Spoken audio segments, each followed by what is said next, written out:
Welcome to Aaron Mahnke's Cabinet of Curiosities, a production of iHeartRadio and Grim and Mild. Our world is full of the unexplainable. And if history is an open book, all of these amazing tales are right there on display, just waiting for us to explore. Welcome to the Cabinet of Curiosities.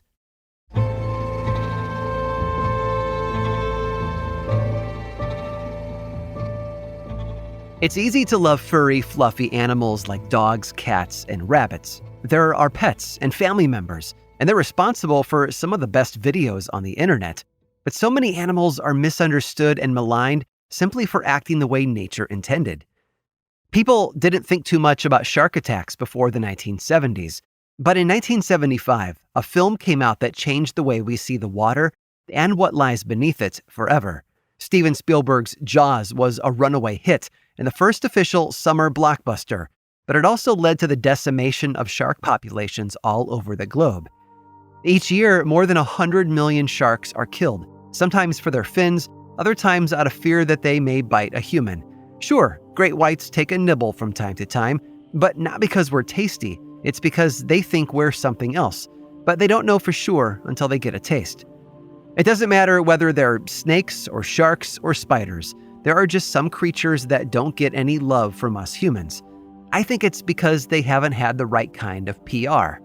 Take the rat, for example. Tiny, furry, and very smart.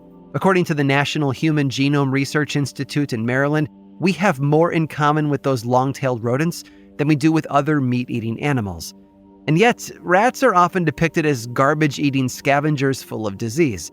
After all, they were believed to be the source of the Black Plague for hundreds of years until it was proven that the fleas on their backs were the real cause of the spread. But one Canadian province hated rats so much, it went to extreme lengths to get rid of them, forever. Alberta is the sixth largest Canadian province and is responsible for billions of dollars in agricultural exports each year, so it's important to keep its farms free of pests. That's why in 1942, the Ministry of Agricultural and Food instituted the Agricultural Pests Act of Alberta.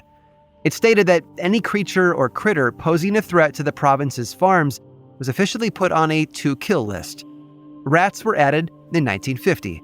They had come from eastern Canada, scurrying their way to Alberta to feed on grains, scraps of food, and crops, and people were ready. It took a year or so to prepare, with the province going to great lengths to educate the public on how the problem was going to be addressed. They held conferences, handed out brochures, and put up posters all over the municipalities, specifically in high-risk areas like train stations and schools. From June of 1952 until July of the following year, Alberta spread more than 140,000 pounds of arsenic trioxide powder. Thousands of buildings and farms along the province's eastern border were covered in it. The local human population wasn't too happy about the treatment, as the powder didn't just affect the rodents.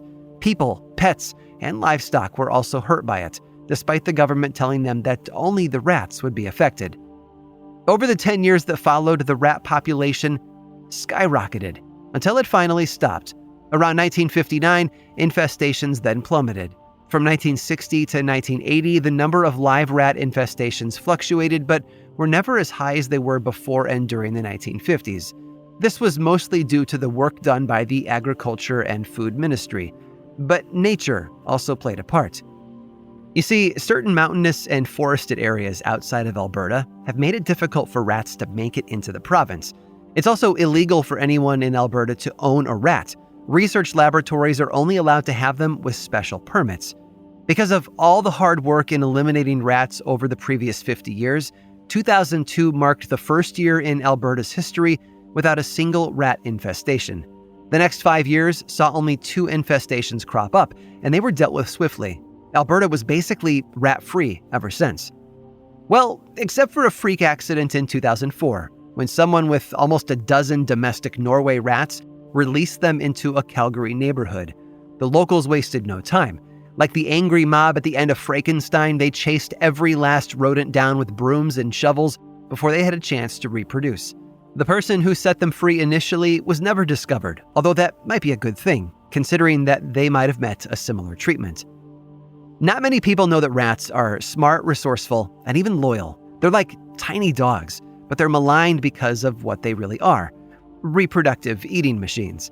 It's hard to blame the people of Alberta for how they reacted to the threat that rats pose to their crops. But the next time you encounter one in a pet store or even on a subway platform, watch it. See how it learns and figures out how to operate in a world so much bigger than itself.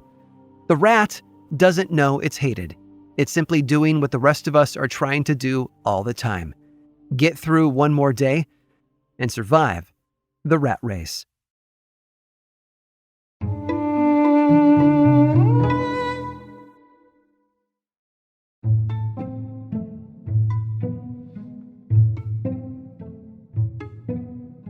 Life is full of consequences, big ones too, like the novel Futility, which discussed the sinking of a fictional British ocean liner called the Titan after hitting an iceberg. A book, by the way, that came out 14 years before the real Titanic met the exact same fate. But sometimes it's hard to accept something as a coincidence. When we look at how so many disparate threads line up exactly the right way for something to happen, we can't shake the notion that it wasn't an accident, that maybe the coincidence had been planned all along. That was the accusation facing British educator and crossword compiler Leonard Daw in 1944. Daw was born in 1889 and got his start as an amateur football player. That's soccer for those of us stateside. But after the 1913 season, he made two big decisions. First, he joined the British Army to fight in World War I. Second, he left football behind forever for a career in teaching. For a few years after the war, Daw taught science at a few different institutes around London, eventually settling in 1926 at Strand School, a boys' grammar school in South London. But a year earlier, he'd also taken a different job as a crossword compiler for the Daily Telegraph newspaper. He was tasked with composing new clues every day and assembling them into a complete puzzle. He juggled both jobs for nearly 20 years, teaching kids science while coming up with 5-letter words for things like displeasing. But one day in early June of 1944, Daw got a rude awakening. A pair of agents from MI5, the British Security Service, arrived at his school looking for him. They took him in for questioning, along with a coworker from the newspaper. Locked in a small room for days, Dawes was subjected to lines of questioning about his occupation, not as a teacher, but as a puzzle maker. You see, the agency had noticed some odd things about several crosswords over the past year. In one from early May, 17 across asked for a 4-letter word for one of the United States. The correct answer in that particular puzzle was Utah. A few weeks later, 3 down wanted a 5-letter word meaning Red Indian on the Missouri. The answer that filled the boxes perfectly? Omaha. And the puzzle just 1 week after that featured an 8-letter answer: Overlord.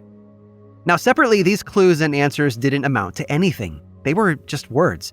But together, they took on a whole new meaning, because Omaha happened to be the code name for one of the beaches that the Allies planned to storm on June 6th of 1944, otherwise known as D-Day. Utah was another.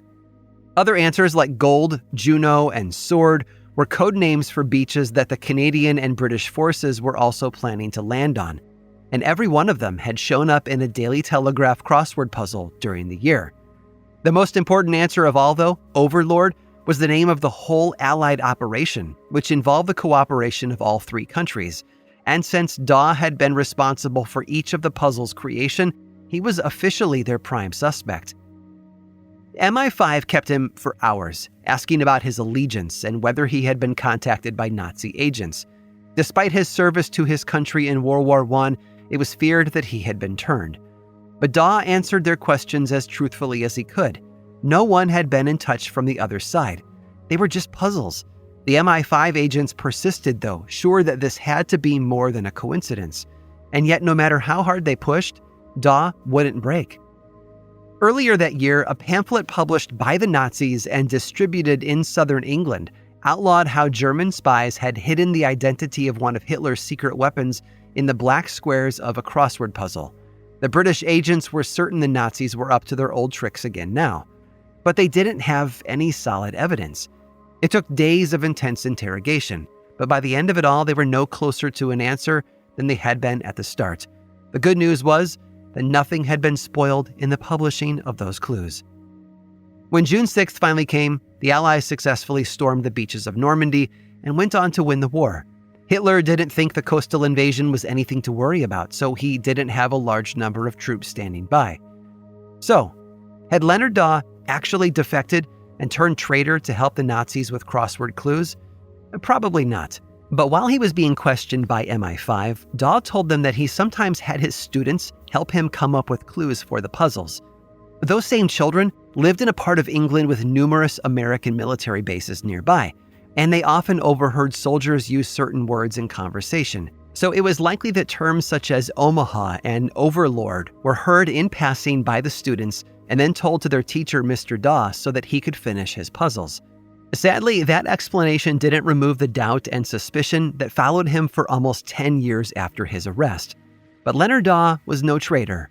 He was simply an innocent bystander who found himself in a puzzling situation. I hope you've enjoyed today's guided tour of the Cabinet of Curiosities. Subscribe for free on Apple Podcasts or learn more about the show by visiting curiositiespodcast.com. This show was created by me, Aaron Mahnke, in partnership with How Stuff Works. I make another award-winning show called Lore, which is a podcast, book series, and television show, and you can learn all about it over at theworldoflore.com. And until next time, stay curious.